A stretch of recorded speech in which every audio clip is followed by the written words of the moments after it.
aperto l'Open Day il 30 o 31 maggio. Eccoci, buon pomeriggio, benvenuti alla puntata del venerdì di Trieste in diretta. Come sapete, ormai la puntata del venerdì è dedicata di default a questioni che hanno a che fare con cultura e spettacoli. Quest'oggi, tra l'altro, parleremo più che altro di musica. Nella seconda parte avremo con noi Stefania Amisano, che è la curatrice dell'iniziativa Teatri del Suono, che si svolgerà credo a Contovello se non mi sbaglio, ma comunque ce lo spiegherà lei, laddove nella prima parte siamo in compagnia del direttore del Conservatorio Tartini Sandro Torlontano e del maestro Romolo Gessi, che è docente di piano, di musica da camera, ma sono il direttore musicale dell'Orchestra Centroeuropea Simon Orchestra. Di cui parleremo approfonditamente. Tra l'altro devo fare i complimenti al maestro Gessi per l'ottima riuscita di Cincillà, Grazie. Che è andata in scena al Rossetti il 17 e il 18. Vi avete sfidato anche la Cabala, perché insomma il 17 non è mai un giorno, ma insomma comunque è andato molto bene. Ho visto anche uno spettacolo molto, molto vivace, molto colorato, eccetera. Quindi, allora, non andate in ferie, mi pare di capire. Qua nessuno va più in ferie, è una roba un po' preoccupante, per la verità. Vabbè, quando si lavora va sempre bene, dai. Sì, il conservatorio intanto proseguiamo con gli esami e le prove finali fino al 9, 10, 11 luglio. Dopodiché partiamo con questa tournée, questa seconda tournée, perché adesso la CEMAN ha allargato il suo progetto, che era iniziale, con 2 tournée, una primaverile e una estiva. In questa estiva abbiamo raccolto soprattutto degli inviti molto importanti, tra cui Trieste Estate e Mittelfest, quindi saremo inseriti all'interno del festival, all'interno del Mittelfest, che è un festival riconosciuto, con il quale abbiamo avuto già tante collaborazioni, però questa è la prima volta che portiamo l'orchestra CEMAN, del quale progetto poi il maestro Gessi vi darà più ragguagli precisi. Allora, è un'orchestra centroeuropea, no, Sì, maestro Gessi? Sì. Ne fanno parte tutti i paesi dell'iniziativa proprio centroeuropea, quindi da Kiev a Tirana, passando per Bucarest, Budapest, Belgrado, Sofia, Chisinau, e per l'Italia il capofila è il Conservatorio Tartini di Trieste, e dall'anno scorso si è associato anche il Conservatorio di Udine, il Conservatorio Tomadini. E Bologna. Anche quest'anno come conservatorio ospite. Per la tournée d'estate, che avrà luogo dal 19 al 25 luglio, avremo 11 accademie. Le accademie alternano la loro partecipazione in rappresentanza di 9 nazioni, quindi insomma abbastanza significativo: Ucraina, Slovacchia, Romania, Bosnia, Erzegovina, la Serbia, che quest'anno ha la presidenza di turno dell'iniziativa centroeuropea, esprimerà il direttore e il solista, che saranno di Novi Sad entrambi, Uglesia Brkljac, il pianista ceco, nel senso di non vedente, una rarità, ma vincitore di un sacco di premi, e quindi sarà molto interessante vederlo all'opera. E invece il direttore sarà Andrei Bursac,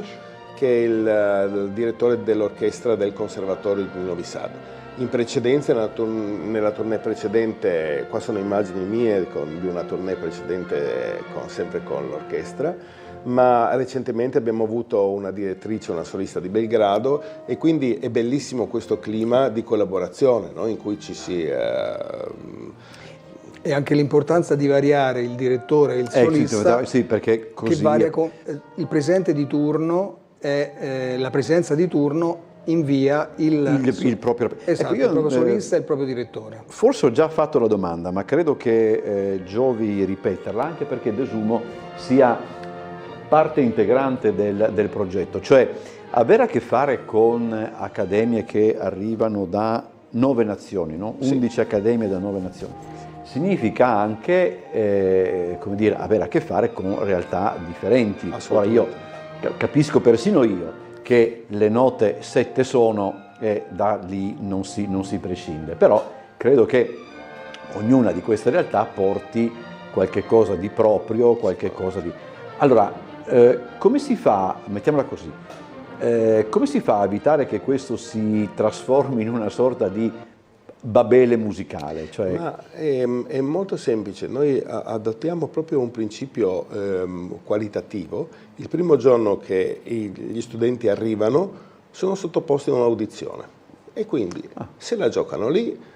Noi non sappiamo a priori chi sarà il primo violino, chi sarà, possiamo intuirlo, possiamo avere dei candidati, ma se la giocano lì. E poi hanno 3 o 4 giorni anche di conferma, perché magari uno vince l'audizione ma poi lo metti all'opera e suona divinamente il proprio strumento ma non è in grado di interagire con gli altri. Ci vuole una qualità anche di leader per fare il caposezione.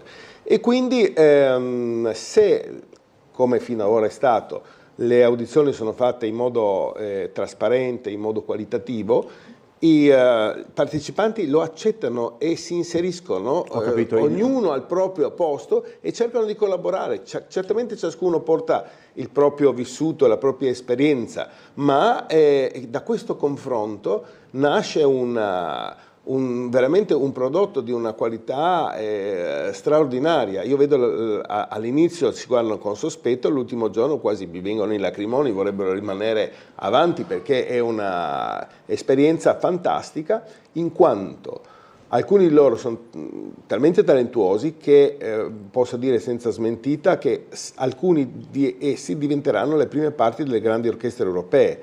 E allora significa anche conoscersi, significa intessere relazioni, ponti, cercare di... alcuni poi sono attratti, ma tu, bella questa tecnica, aspetta che vado in Erasmus in questo conservatorio che non avevo pensato. E viceversa, c'è uno scambio, è veramente è quasi un paradosso, è un paradosso che avercene, nel senso che la Babele musicale, mettiamola così, in posto che si possa definire in tal senso, stuzzica, come dire, appunto anche diciamo la curiosità degli studenti per magari dire, prova a vedere che cosa significa andare per un certo periodo da un'altra parte e capire io stesso dove ci sono le differenze. Certo. E poi noi mandiamo sempre le parti in anticipo in modo che loro arrivino qui con già il repertorio studiato, perché in una settimana se non sei preparato poco puoi fare.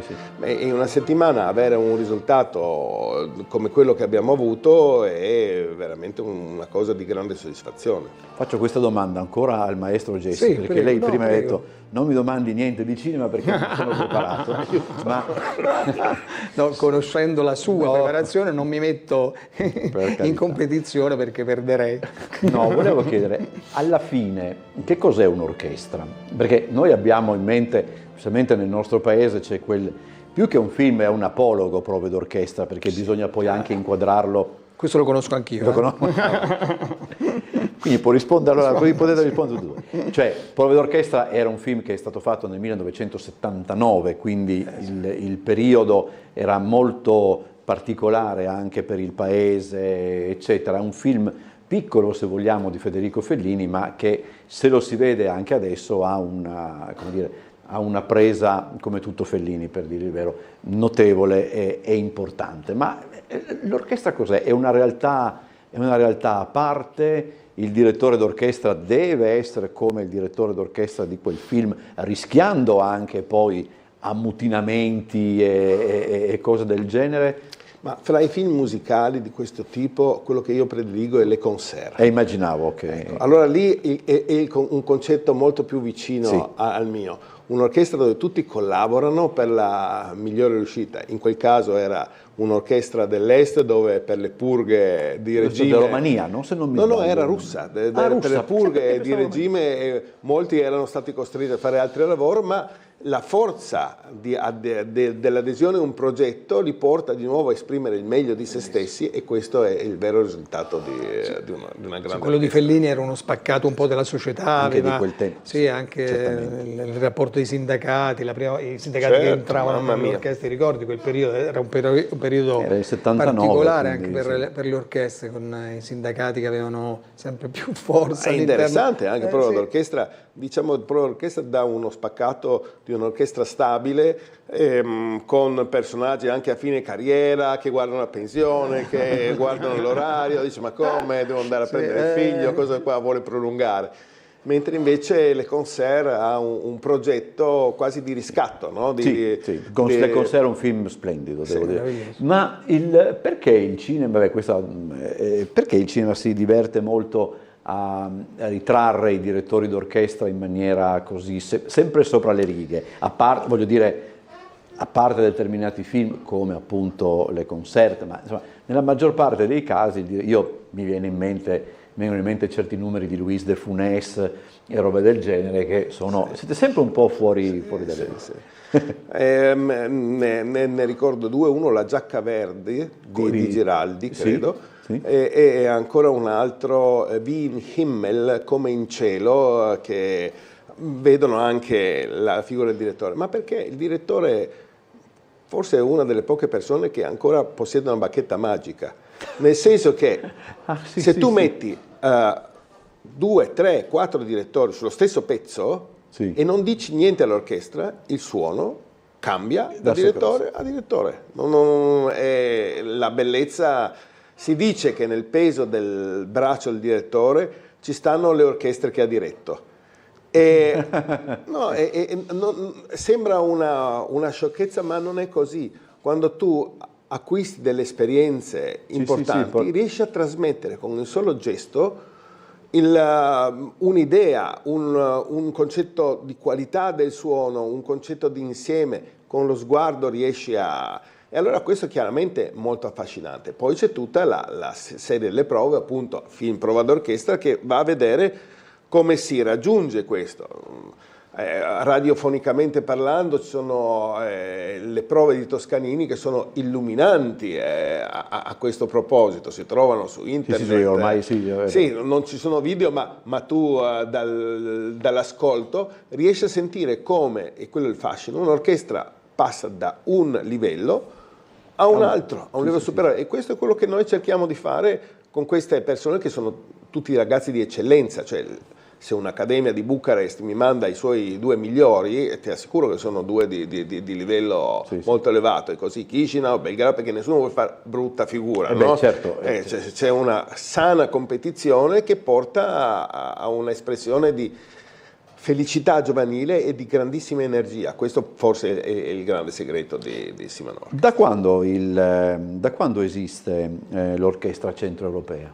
L'Orchestra Centroeuropea è dal 2016, se non sbaglio. Quindi è recente? Diciamo recente. Sono tanti anni, diciamo che da 3-4 anni con la mia direzione io ho deciso di avere un incaricato che si occupasse in maniera unica, specifica, continuativa del progetto, perché avevamo proprio intenzione di ampliarlo e di svilupparlo, e da qui è partita anche la seconda tournée. Prima c'era una tournée sola, adesso ci sono 2 tournée, quindi c'è stata questa attenzione al progetto in maniera continuativa per tutto l'anno. Per tutto l'anno, e perché abbiamo visto che aveva un grande ritorno sia per noi sia per i ragazzi che arrivavano. Si sa già il programma dei concerti? Cosa c'è? Allora, c'è in programma musica di Mozart, musica di Sibelius e di Britten. Questo perché? Perché il tema del Mittelfest è legato al tabù. Allora Mozart ai tabù. Infrangere i tabù, Mozart ne ha infranti tantissimi. Se noi guardiamo le lettere che lui scriveva alla sorella, è veramente un tabù incredibile. Il tabù di Sibelius qual è? È stato il primo a dirigere da un continente all'altro in diretta radio. Per l'esposizione di New York c'era Sibelius che a quel tempo, parliamo del 1939, dirigeva da Helsinki, e è stata questa prima trasmissione alla quale molti erano increduli, ma come è possibile un'orchestra sinfonica da Helsinki? Allora un tabù sfatato, e l'ultimo, Britten, infrange il tabù dell'omosessualità. Lui era un noto compositore omosessuale in Inghilterra, quella volta ancora si andava... Ma il più grande tabù che viene infranto è quello della regina, che alla morte di Britten manda al suo compagno un telegramma di cordoglio, cosa mai è successa prima, neanche concepibile, ma insomma per la grandezza del compositore si passa sopra. Sembra strano che in Gran Bretagna appunto questo tabù insomma, sia infranto in tempi relativamente recenti, perché ancora negli anni 50 credo che c'era un caso abbastanza eclatante di Gielgud che venne addirittura arrestato per una o non arrestato perché poi il gotha del teatro si mosse, però fa un po' così. Comunque sono brani bellissimi, sono brani di grandissimo effetto e che sicuramente piaceranno, adatti anche a un pubblico estivo. Ricordiamo che il primo concerto si terrà a Radovljica, che è sede anche di un grande festival barocco e di un importante concorso pianistico, e quindi bene avere anche un solista come Uglescia, che è un pianista di grande livello. E poi all'aperto invece, questo sarà il 23 luglio, il 24 luglio saremo a Trieste in Piazza Verdi alla sera all'aperto, e il 25 invece concluderemo al Mittelfest a Trieste per Trieste Estate. Trieste, esatto. Sì. Già che ci siamo, poi chiudo con i riferimenti cinematografici, ma è stato toccato Mozart e io devo dirlo, io sempre di più mi persuado del fatto che Amadeus sia forse uno dei più bei film mai realizzati, poi paradossalmente indipendentemente dall'argomento, ma insomma, certo l'argomento lo rende quello che è, però credo sia veramente, siamo a livello dell'iper capolavoro, secondo me. Tra l'altro ci sarà a Trieste, all'interno della stagione del Rossetti, il testo teatrale di Amadeus, per cui sarà curioso anche vedere come regge il testo teatrale. Prima di incominciare la trasmissione, parlavo con i nostri ospiti di una cosa che mi è successa, nel senso che ho conosciuto una ragazza che frequenta il Tartini e che studia fagotto. Ora, io ho detto, ma mi sembra, chissà perché uno quando pensa ad una persona che va a suonare uno strumento pensa sempre, non so, al pianoforte, al violino, eccetera. Dimentica che ce ne sono anche altri che sono essenziali per un'orchestra, ma però insomma l'immaginario collettivo ti porta al piano, eccetera. Tradizionale. E ho chiesto a questa ragazza, ma com'è che è proprio il fagotto? Perché poi se vogliamo ancora c'è un altro tabù da sfatare, perché magari qualcuno può pensare che il fagotto lo suoni solo un uomo, maschile. Si capisce perché, ma insomma. E lei mi ha detto semplicemente, ma no, sono andata ad un open day e dice, l'ultimo strumento che ci hanno presentato, eccetera, era proprio il fagotto, ci era stato presentato in un determinato modo, ha incominciato a suonare, e ha detto, io mi sono innamorata di questo strumento, ciò che spiega anche l'utilità degli open day. Assolutamente, sì, noi abbiamo avuto un open day adesso a fine maggio, è stato molto partecipato ed è proprio questo il motivo, perché spesso non si conoscono determinati strumenti e poi invece non si sa che cosa scatta dentro una persona che si appassiona, si innamora di uno strumento anche così particolare e così poco conosciuto come il fagotto. Devo dire che noi abbiamo avuto in questi anni una nostra studentessa veramente di altissimo livello, Martina Miniussi, che abbiamo anche fatto, che è stata anche solista in un nostro concerto di apertura, e quindi magari lei nell'open day magari ha visto quest'altra studentessa che suonava, perché noi cerchiamo nell'open day che fare da cicerone siano i nostri studenti, quindi che i nostri studenti accompagnino i visitatori a conoscere gli strumenti, che suonino con loro, e forse anche questo rapporto tra coetanei incentiva questo appassionarsi a uno strumento piuttosto che a un altro. E quindi io non so il caso specifico, ma magari ha visto questa nostra studentessa bravissima che suonava e magari si è innamorata in quel momento. La scelta dello strumento, no? Che appunto come in questo caso può essere anche, non voglio dire casuale, ma dettata da una casualità, mettiamola così. E come la scelta, adesso so che è come la scelta di una facoltà universitaria, oppure, cioè si può passare, ecco, o quantomeno mettiamola così, si può passare con facilità da uno strumento all'altro? Come funziona? Ecco. Non è facile passare da uno strumento all'altro perché ogni strumento ha una tecnica specifica molto particolare, quindi è molto difficile passare da uno strumento all'altro. Ci sono degli strumenti affini, ecco, magari la viola, il violino, certo. Certamente se sei un bravo violinista non è che sei per forza un bravo violista, ma magari qualcosa riesci a cavare, ma sicuramente non si riesce a passare da pianoforte al violino, ecco questo. Ho capito. Quello che scatta in una persona è indescrivibile e forse è diverso da quello che scatta nella scelta di... Sì, era un mio riferimento. È qualcosa che parte da dentro, anche un suono che cattura, che tocca le corde interne che ci portano a scegliere un timbro piuttosto che un altro. Sì, ma anche in questi Open Day, queste iniziative sono fondamentali, perché magari uno va là con un'idea e esce con un'altra. Io ricordo, a me è successo quando andai, io volevo suonare il pianoforte, cosa violino. E invece lì l'insegnante mi disse: ma no, vedrai, così suonerai in orchestra, tanto hai anche sempre il pianoforte complementare che lo imparerai lo stesso. E allora mi lasciai convincere e ebbe ragione, perché poi a posteriori io ho già la fissa così di fare il direttore dell'orchestra, ho detto 2 più 2, sì, l'orchestra, ok, bene, faccio. E allora questa è una grande apertura, perché come giustamente rilevavi, uno... che conoscenza può avere, non so, del fagotto, magari il corno inglese, l'oboe, la differenza fra il corno francese e il corno inglese, no? Non è detto che tutti abbiano così trombone, basso tuba, ma come? No? Però sul basso tuba c'è quel divertente racconto di Alberto Sordi, perché il padre suonava il basso tuba e Sordi si un po' vergognava perché avrebbe preferito che il padre suonasse, che so, uno strumento appunto, uno più evidente, eccetera, eccetera, e il padre invece, e forse si capisce che anche certa saggezza sordiana nasce da questo, ma sai, insomma, in fin dei conti si sta là, tranquilli, ti vedono poco, e poi dice ci sarà sempre bisogno di uno che sappia suonare il basso tuba. Quindi è particolare anche questo. Come sì, abbiamo ancora un po' di tempo. Come posso dire, come uno strumento quando diventa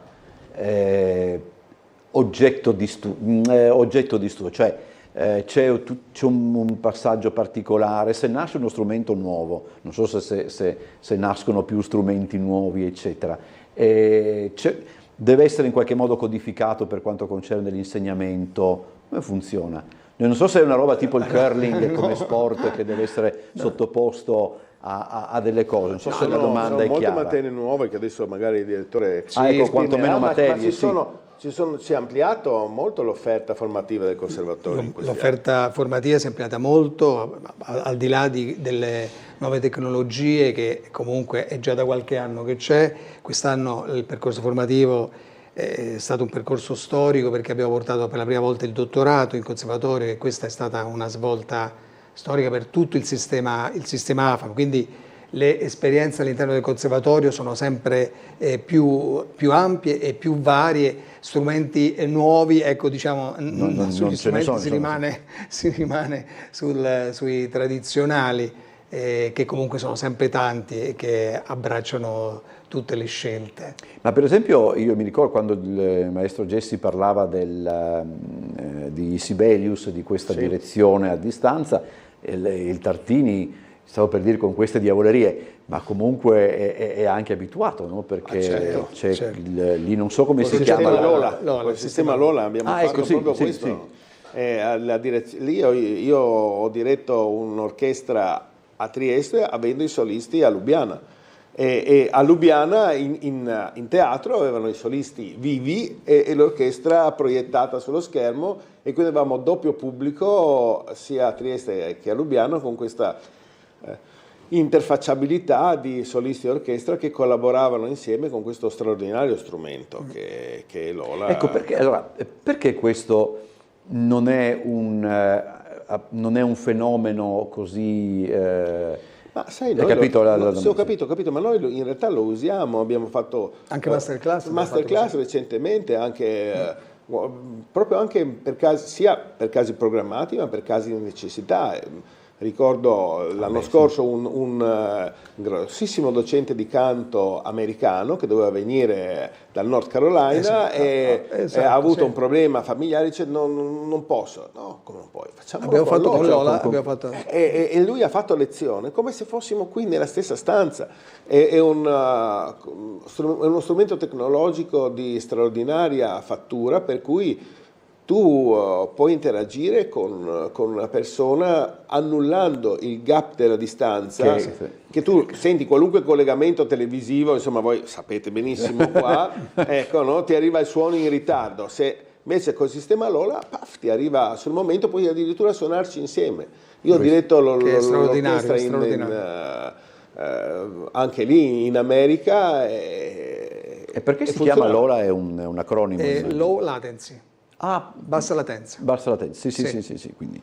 Allora, abbiamo ancora tempo solo per tornare a dare gli appuntamenti con l'orchestra centroeuropea.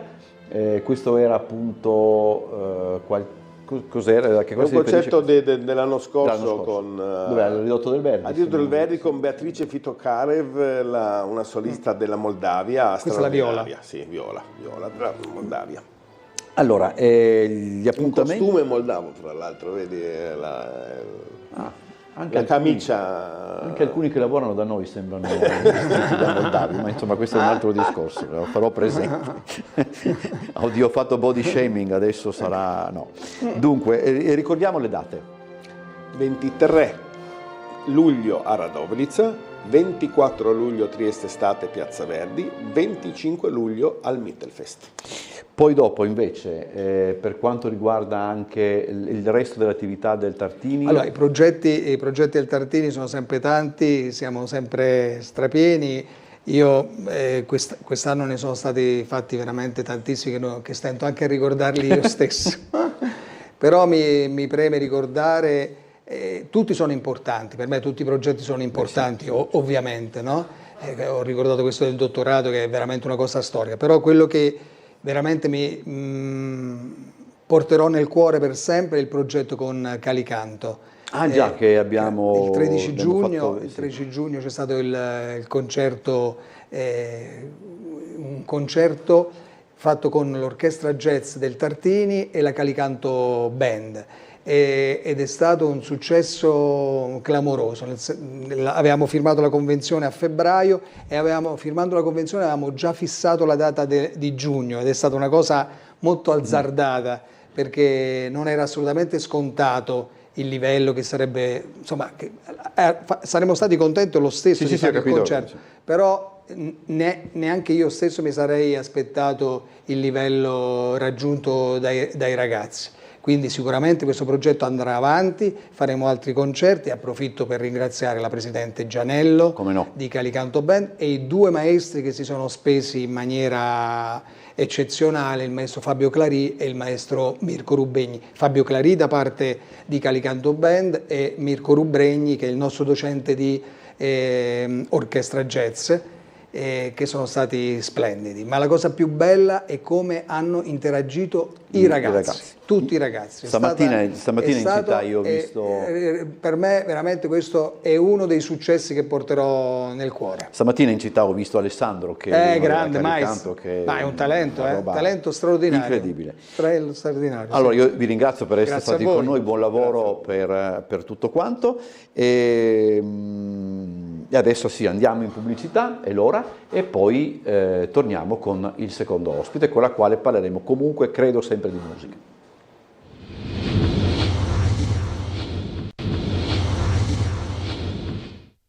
Seconda parte di questa puntata di Trieste in diretta, come annunciato continuiamo a parlare di musica, lo facciamo assieme a Stefania Amisano e parliamo del Festival di Musica e Culture Contemporanee Teatri del Suono che si terrà a Contovello sabato e domenica, sabato 21 e domenica 22. Grazie per essere venuta nei nostri studi. Perché intanto Teatri del Suono?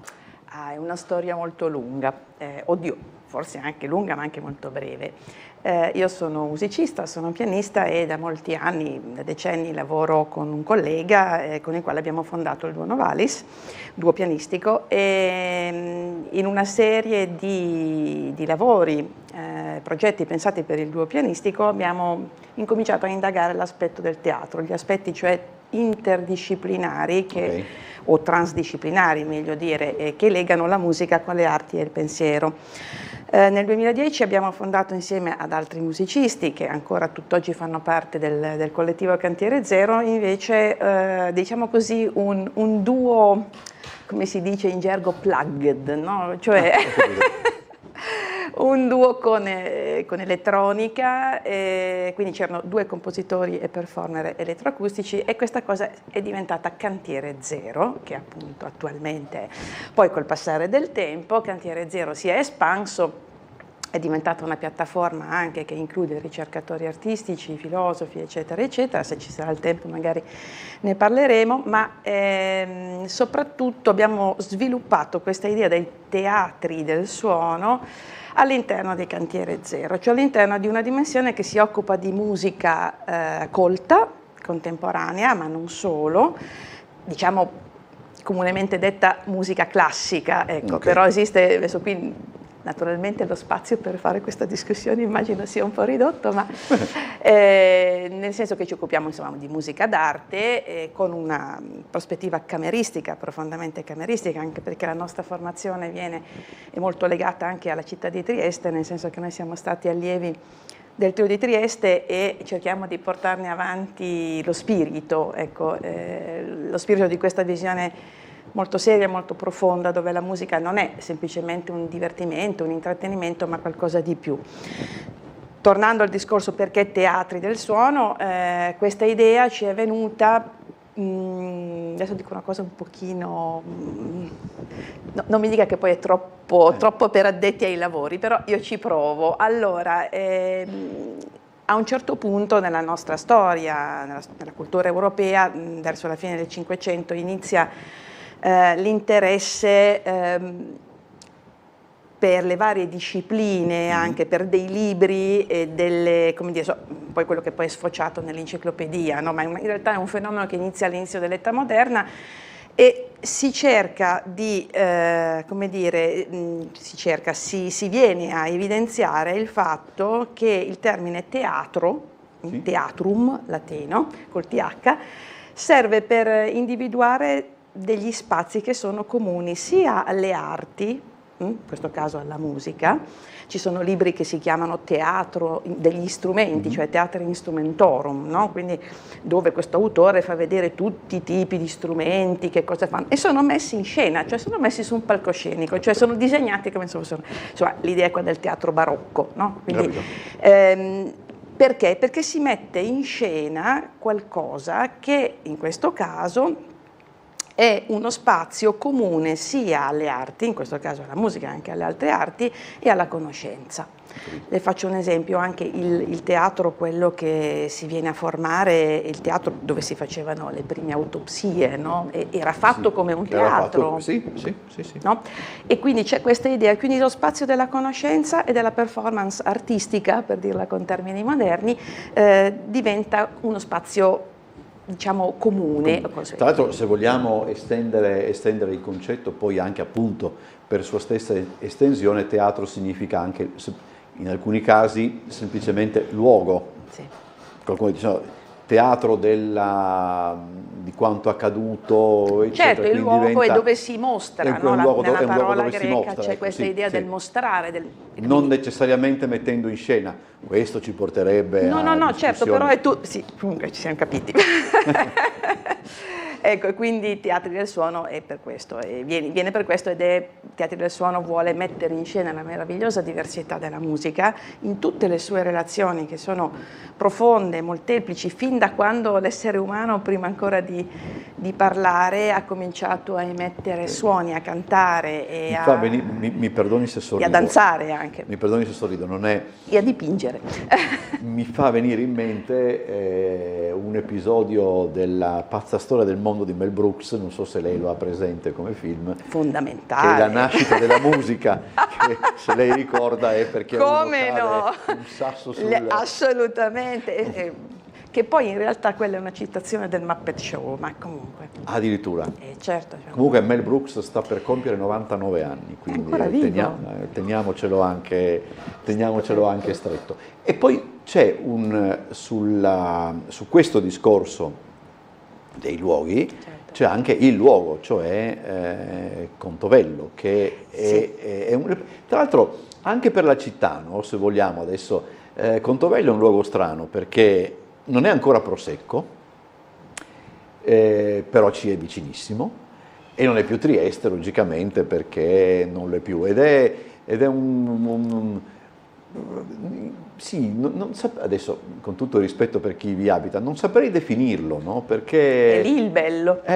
Immagino che questo anche vi stuzzichi un po'. Allora, perché a Contovello? Perché alcuni colleghi, insomma, di Cantiere Zero abitano nel borgo storico di Contovello, e quindi abbiamo deciso di iniziare a fare qualcosa anche a Contovello, perché Teatri del Suono Festival inizia in realtà nel 2020 come un progetto inserito in ESOF, Trieste Capitale Europea della Scienza, quindi era partito proprio come un progetto anche di arte e scienza, sì, perché poi eventualmente spieghiamo anche il perché, ma poi abbiamo pensato di dire ma perché non proviamo a fare qualcosina, cominciamo con qualche installazione, così poi c'è stata veramente una partecipazione straordinaria, generosa e meravigliosa da parte della comunità di lingua slovena, e quindi il luogo è un luogo particolare, innanzitutto perché è una bellezza naturalistica da lasciare senza parole, e perché, proprio come diceva lei, è un luogo che sta tra il Carso, perché Contovello non è Carso geologicamente, non è più città, però non è neanche campagna in senso stretto, anche se sotto ci sono tutti questi pastini che vanno sul mare, dove si coltiva ancora oggi l'uva per poi fare il vino, insomma. E quindi è una soglia. Questo non è male. Infatti c'è stato anche un anno, insomma, Cantiere Zero, scusi, volevo dire Teatri del Suono, ha dedicato il festival proprio alla parola soglie, no? E quindi, perché avevamo proprio pensato anche a Contovello, cioè all'idea di Contovello che è una soglia tra il Carso e il territorio della città, è una soglia tra il mare e la montagna, quindi tutto ciò che è l'altopiano, quindi una natura completamente diversa. E quindi è un passaggio che si apre a molte possibilità. Naturalmente tutto quello che noi facciamo è nel più grande rispetto dei luoghi, anzi è fatto proprio per valorizzare i luoghi e anche per valorizzare chi lavora e chi fa per esempio delle produzioni enogastronomiche, per chi ha bisogno di dire ci sono anch'io, esisto. Ecco, la prospettiva nostra è una prospettiva naturalmente legata alla cultura, all'arte, alla musica, quindi questa zona è molto famosa in città per essere una zona di osmize. Sì.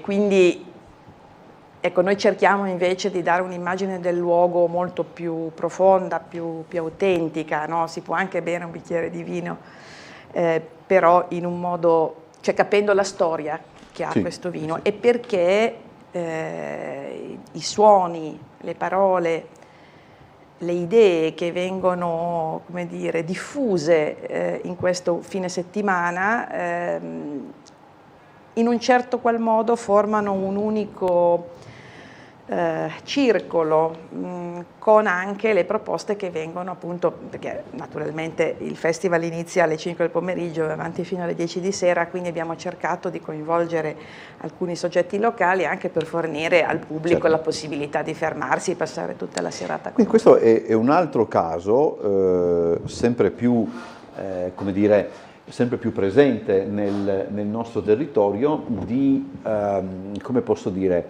dove si parte, parlando di musica è strano, si parte dalla musica, è meglio, si parte dalla musica, si passa all'arte, ma alla fine comunque sempre al territorio si torna. Certo, il territorio è fondamentale. Il progetto Teatri del Suono, che poi colgo l'occasione di dire che ha un sottotitolo, o meglio un titolo aggiuntivo in sloveno che è Na pragu, che significa all'inizio, sulla soglia appunto, è proprio pensato come un lavoro site specific, come si dice in gergo, no? Esatto, ci sono delle installazioni sonore interattive o intermediali, sia alla chiesetta di Santa Maria della Salvia, sia a Parc Mirou, poi vi spiego dove sono, perché questi spazi. Questi spazi sono riempiti di significato proprio grazie a degli interventi artistici che sono pensati per quegli spazi, no? Per interagire e per aumentarne la bellezza. Quindi non sono necessariamente concerti, non sono... No, infatti il nostro è un progetto transdisciplinare e anche ibridato. Le arti contemporanee, in cui la musica ovviamente è parte, sono molto spesso, per esempio si può suonare, poi ci sono magari dei video, oppure il suono è collegato con delle attività che, cioè, voglio dire, magari è una performance, insomma, adesso non voglio dilungarmi su questo tema, ma... per avere un'idea basta andare a Vienna, al Museo d'Arte Contemporanea di Vienna o a Londra alla Tate per capire appunto come... Certo, ma voglio dire, sono cose che, ecco, noi questo progetto lo facciamo ma anche per portare, non è soltanto l'attualità, ma è proprio quello che non è soltanto la conservazione di un rituale. Allora io non ho nulla in contrario, lo dichiaro qua pubblicamente, contro la conservazione, anzi la memoria e le nostre radici sono fondamentali, però ecco, noi proponiamo anche nuove modalità di ascolto. Siccome l'ascolto per noi è conoscenza, proponiamo al pubblico: senti dai, non venire sempre al concerto dove uno si siede lì, dormicchia, cosa c'è? Mozart, ah vabbè, sì, è rassicurante, cioè alla fine dormiamo, no? Dormiamo anche se non dormiamo fisicamente, ma dormiamo nell'anima, no? E invece no, vado a sentire qualcosa che inizia con una cosa magari completamente strana, con dell'elettronica, con delle persone che modificano i suoni, e poi dopo magari c'è un coro, come nel caso di domenica 22 con Mittelvox, che si presta a questi ensemble. Mittelvox penso che sia molto conosciuto qua da noi, insomma nel nostro territorio, è un coro straordinario che si presta diciamo a cambiare pelle, no? A dire vabbè, facciamo un progetto abbastanza classico, però in questa proposta nostra di domenica, per esempio, questo concerto so che scioccherà molti, perché è come mettere, non so, il limone con la panna, no? Non il gelato, il limone spremuto sulla panna, o non so, un'altra cosa. Io metto il limone nelle patate, nel purè di patate, per cui posso essere già... No, il limone e il purè di patate in realtà è una cosa da chef. No, insomma, questo per dire che si creano degli ossimori anche nell'ascolto, che sono proprio, si voglia un po' decostruire quello che è l'abitudine. E no? in fin dei conti quello che molto, molto si dice, nel senso che delle volte un film, uno spettacolo teatrale e anche un'opera d'arte non devono dare risposte, ma devono porre delle domande, devono porre delle questioni, cioè non devono appunto, come dice lei, essere tranquillizzanti, no, perché devono anche non sarebbe più arte. Noi oggi abbiamo dimenticato una cosa importantissima, perché il tempo in cui viviamo è un tempo molto strano, forse nel futuro diremo che era un tempo interessante, non lo so, per le arti è un momento molto molto molto delicato, non soltanto per la rottura a livello proprio del medium che esiste con questa un po' forzatura anche verso le cosiddette intelligenze artificiali, che poi insomma è un termine che andrebbe in parte anche rivisto, ma insomma c'è un po' una forzatura sulla scienza vista come tecnologia più che come sapere, no? Ecco, quindi anche questo ha dei riflessi molto forti sulle arti, in particolar modo sulle arti performative come la musica, no? E quindi noi cerchiamo anche di portare, diciamo subliminalmente al nostro pubblico anche questo piccolo messaggio, di guardate che nuovo non significa smart. No, no. Non significa l'ultimo aggeggino tecnologico, nuovo è qualcosa che mette in discussione il presente. Adesso non voglio metterla sul filosofico, ci mancherebbe altro, ma in tedesco ci sono due termini molto belli per definire il contemporaneo. Uno è Zeitgenössisch, che vuol dire, vabbè, insomma, quello che succede adesso, quello che noi genericamente tradurremmo con l'attuale, insomma, quello che... E l'altro è Gegenwärtig, cioè io mi metto di fronte a qualcosa, mi metto di fronte al mio tempo e lo interrogo. Lo critico, cioè lo critico non nel senso della consueta parola dell'aggettivo, insomma, o del verbo criticare come qualcosa di negativo, nel senso che dico, ma cosa mi dice questa, ma perché questa cosa? Poi tra l'altro, se vogliamo, c'è il significato proprio di criticare che arriva dal latino, significa distinguere, che è leggermente diverso dal... certo, poi addirittura in greco è mettere insieme. Addirittura. Tra l'altro, mi incuriosisce anche questo. Capisco benissimo che non siamo a Trieste, però insomma il territorio. Trieste assolutamente. Cioè. Ed è curioso, se vogliamo, che una città come la nostra, che per certi aspetti potrebbe sembrare una città conservatrice per quanto riguarda l'arte, eccetera, e per certi aspetti lo è, a mio avviso, poi sia in grado appunto di regalare una realtà come quella del gruppo 78 e anche una manifestazione come questa che scardina, non so se anche qui dovrei capire anche l'etimo di scardina, che comunque mette in discussione appunto ciò che è stabilito, ciò che abbiamo anche assimilato. La consuetudine, l'abitudine, no? Perché poi noi umani siamo molto facili, anche se vogliamo una tecnica di sopravvivenza, che dire, vabbè, sono nella mia zona di comfort, navigo, galleggio, no? E invece bisogna ogni tanto intervenire anche con qualcosa che... No, dice, ma com'è questa qua? Anche solo per incuriosire, anche solo per far conoscere, anche perché non si può amare una cosa che non si conosce. Io come pianista, come musicista, spesso mi trovo a dover presentare dei programmi non in rassegna di musica contemporanea, ma di musica classica, normalmente insomma, consuete, insomma, le classiche, società di qui, concerti di là, insomma, le solite cose.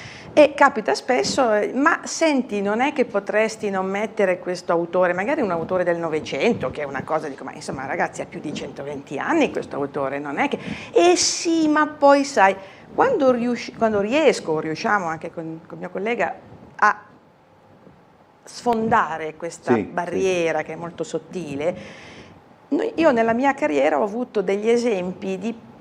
la vecchietta che viene per caso a sentire il concerto così, che si entusiasma per degli autori novecenteschi o anche contemporanei, che dice, ma io non l'avevo mai sentita, questa cosa è bellissima. Allora, perché vogliamo privare le persone soltanto perché c'è un marketing? Siamo sempre là, il discorso è sempre... È come dover mangiare sempre la pasta asciutta o non so, adesso non mi viene in mente... Ma per esempio, è molto, secondo me, è molto bello appunto regalare ad una persona a cui tieni non necessariamente le cose che sai che che a questa persona piacciono, certo, ma è bello anche delle volte regalare qualche cosa che non immagini possa piacere. Se poi dopo riesci ad interessare questa persona con questo regalo, può essere un libro, della musica, un film, il momento è migliore sia per chi riceve, che viene in qualche modo stimolato ad uscire dai suoi confini, deve aver voglia di uscire dai confini. Ecco, no, questo è un altro aspetto. La cosa difficile del nostro lavoro è proprio questa, perché lei prima accennava al fatto che Trieste è una città conservatrice, senz'altro, ma è anche bello che lo sia da un certo punto di vista, però diciamo che negli ultimi tempi, negli ultimi decenni, forse anche perché per il clima generale, insomma, non stiamo vivendo dei tempi molto sereni, no? Che se guardiamo uno sguardo un po' meno egoista, vediamo cosa sta succedendo nel mondo, insomma, mette un po' paura. Ecco, e quindi è proprio per questo che l'arte quella vera, non l'intrattenimento, non me ne vogliano, non vogliono, dico semplicemente ci può essere anche un intrattenimento molto serio, cioè, no, dico che l'arte è qualcosa di diverso, è qualcosa che ci scuote, ci pone delle domande, ci fa magari anche arrabbiare, ci fa a me manca, se devo essere sincero, a me manca questo, la possibilità proprio di arrabbiarmi, di trovare qualche cosa che persino mi indigni, ma che poi mi consenta di parlarne, perché di discuterne, no? In passato c'erano le persone che, adesso senza andare a tirare fuori i soliti greci, però se pensiamo anche, c'è stata una polemica all'epoca, quando, tragedia greca, no? C'erano gli ateniesi che si scannavano, no? Perché contro la tal tragedia piuttosto che la commedia, cioè era una passione, questa cosa era proprio, Platone, no? Diceva la musica è una cosa pericolosissima perché indebolisce, e tu dici ma insomma Platone che trombone, sì, ma se un filosofo come Platone si prende la briga di dire questa cosa qui è terrificante, è perché per loro quest'arte era qualcosa di sconvolgente. No, e noi abbiamo perso questo essere sconvolti. Noi dovremmo andare a un concerto ed uscirne sconvolti. Ecco, sconvolti in senso positivo, sì. Positivo, ecco, qui poi bisognerebbe anche interpellare il mondo della scuola, ma insomma è un discorso lungo, però è anche spesso, non faccio mea culpa, però anche molto spesso il momento storico che stiamo vivendo indebolisce molto anche gli artisti, anche gli stessi musicisti, perché alla fine resistere è difficile, soprattutto in ambito classico, intendo dire, noi parliamo chiaramente. Allora, abbiamo ancora 2 minuti, perché poi è stato molto piacevole. Poi quando si parla si va fuori anche dal seminato. Oggi è stata una puntata molto, molto divertente, anche qua in senso etimologico. Allora, ricapitoliamo. Sabato 21 e domenica 22 giugno. C'è un sito dove magari si può... Assolutamente sì, è teatridelsuonofestival.eu. Abbiamo anche social su Facebook, Instagram, l'evento è a ingresso gratuito, c'è la possibilità di fermarsi per gli eventi anche serali, sabato sera finiamo alle 22, mentre domenica finirà già alle ore 18, ci sarà poi un evento conviviale riservato al pubblico, per i partecipanti del pubblico è possibile prenotare info@teatridelsuonofestival.eu ed è una giornata dove ci saranno, oltre che ai concerti, incontri con il pubblico. Abbiamo anche un'inaugurazione molto interessante col percussionista Marko Jugovic e lo psicoanalista Andrea Zanettovic. C'è anche la giornata europea della musica, il 21 giugno, il giorno del solstizio d'estate, ci sarà un meraviglioso concerto al tramonto con Andrei Kobal. Insomma, c'è tutto. Ce n'è per tutti i gusti, il programma lo trovate su appunto. E poi tra l'altro sul sito. tornerete in qualche modo dal 17 al 26 ottobre In città. e magari in quella circostanza ci rivediamo di Molto nuovo così volentieri, continuiamo a sarà parlare. un gran piacere.